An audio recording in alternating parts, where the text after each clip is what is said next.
The Sectoral Oversight Committee on National Security of Parliament has said that it will not recommend privatising Sri Lanka Telecom as matters sensitive to national security could be exposed. The report prepared by the Sectoral Oversight Committee on National Security on the impact the privatisation of the state-owned 49.5% stake of Sri Lanka Telecom would have on the national security was presented to Parliament on Friday, and it contained 20 key points. There will be high risk of information of important subscribers of diplomatic missions, high-level public sector, private sector corporates, businesses, defence services, etc. getting leaked out or snooped out. If privatised, the government will lose control for call-mongering, and snoop data as tools used for such monitoring are hidden from usual operation and maintenance. The call detail records of VVIPs and security agencies, as well as browsing data, can be easily extracted from and passed to the wrong hands. Fraudulent acts in telecom industry such as misusing routers, call bypass, call hijacking, etc. could lead to a loss of considerable amount of revenue to the state. The above are some of the key points in the document. In addition, the report notes that if privatised and if the purchaser controlling the shares in SLT does not agree to comply with the Computer Crime Act, Electronic Transaction Act, Right to Information Act, Banking Act, Telecommunication Act and Intellectual Property Act, the national security will be affected.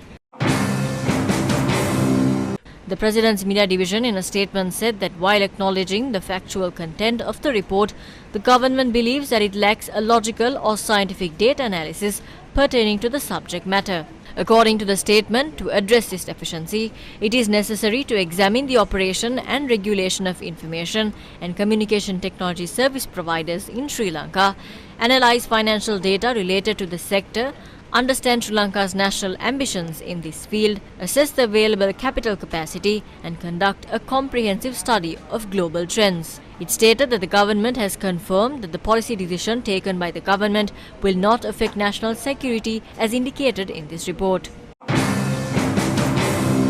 State Minister of Finance Ranjit Siambalapitiya says the decision of the Parliament Sectoral Oversight Committee on National Security is problematic.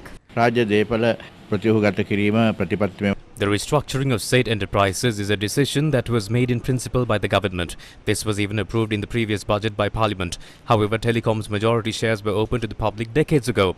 If we leave Telecom aside and take the primary organizations alongside Telecom, even if they are 100% private, but there has been no risk to national security, we have a question as to what is really trying to be conveyed here.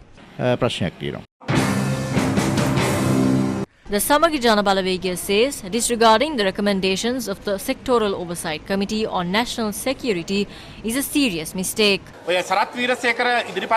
The government statement on Sarath Weerasekara's report is contradictory. We said that the government is acting against the advice of a parliamentary working committee as a major fault. It is alright if a decision is taken promptly on loss-making government enterprises, but we cannot agree with prompt decisions being taken on profit-making state enterprises.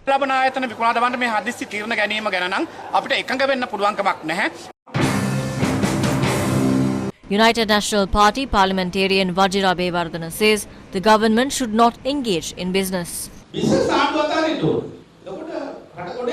The government should let go of the business. That is when the country will rise again and the people will enjoy luxuries. You should be engaging in businesses and we should be moderating such activities. Both profit-making and loss-making institutions must be changed. Otherwise, there will be no future for your children. That is what President Ranil Wickremesinghe has spoken.